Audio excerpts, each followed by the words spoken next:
The heart of Cortona has always been Piazza della Repubblica. Buildings on the square include Palazzo del Capitano del Popolo and the turreted Town Hall, which has also been restored several times during the centuries.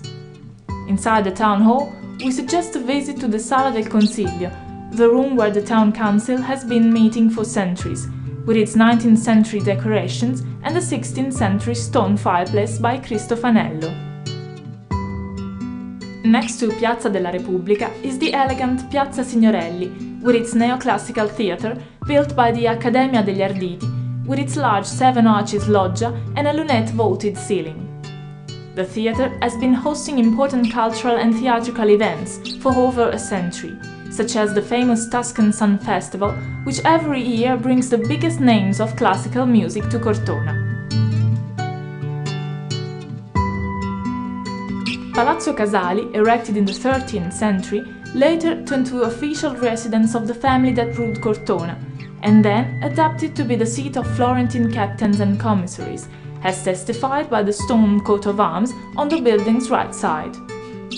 Since 1728, it has been hosting the Etruscans Academy. The mic represents a new concept of museum, both for its structure and its fitting. Text, pictures, videos, models which reproduce places and buildings, interactive didactic activities, a tactical itinerary for blind people. The museum exhibits a very rich collection of archaeological material and artistic items in its 1,000 square meters crossed by a massive fragment of Etruscan wall.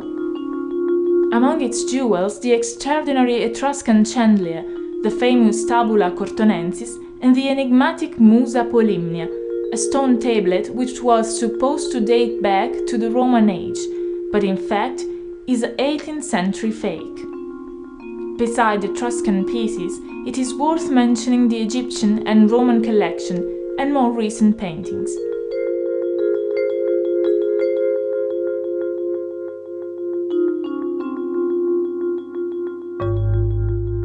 Leaving the mic, one has the impression of having had a trip into history and culture, ancient and modern.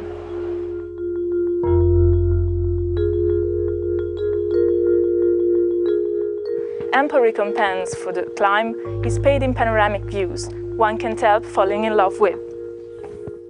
The peak of the aesthetic pleasure is achieved at the Diocesan Museum, in front of the most famous Annunciation of all times, the one by Beato Angelico, and the Communion of the Apostles, by Luca Signorelli, who was born in Cortona and left some other major works in his hometown, such as the ones in the Museum of the Etruscan Academy and in the Church of San Nicolò and San Domenico. Besides Signorelli and Berrettini, Cortona is the hometown of Gino Severini. His works include the Motherhood, painted in 1916, the mosaics which adorn the walls of the steep way of the cross that leads to the sanctuary of Santa Margherita, and the neo-cubist ones for the facade of the Church of San Marco. Exploring the town's steepled streets, we're enchanted by some breathtaking panoramic views, like the one from the Medici fortress, that on a clear day sweeps from Monte Amiata to Lake Trasimeno. The structure is trapezoidal in shape, with 4 large bastions, which make it look like an oak. That is why it is also called Girifalco Fortress. Cortona pleases the lazy too, thanks to Via Nazionale, the only flat street in town, called for its reason Ruga Piana by local people. The Ruga Piana is the town's main street, but the passers-by attraction is not caught by the shops, but by the innumerable alleys, lanes and gorges which sum up Cortona's enigmatic nature, a maze of architectures and traditions. If you happen to love little alleys, you cannot miss Via Iannelli, a picturesque short street whose medieval houses are some of the oldest to survive in Italy.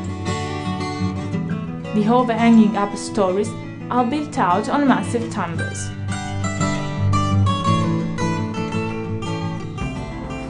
Since Cortona lives in its history and in its art, a historical recalling like the Archidado Joust cannot be missed by those who want to experience Cortona's fascination. The joust traces its origins back to the Middle Ages, when Francesco Casali, Lord of Cortona, married Lady Antonia Salimbeni from Siena. The young woman arrived in Cortona on the 8th of January 1397. Many famous guests came to Cortona for the wedding, each followed by 10 horses and other gentlemen with smaller escorts, a large number of trumpets, pipes, fences and performers. As a tribute to the spouses, the 5 town districts of Cortona challenged each other in a crossbow competition. At the end of the competition, only one quintiere will win the so-called Verretta d'Oro, a golden arrow.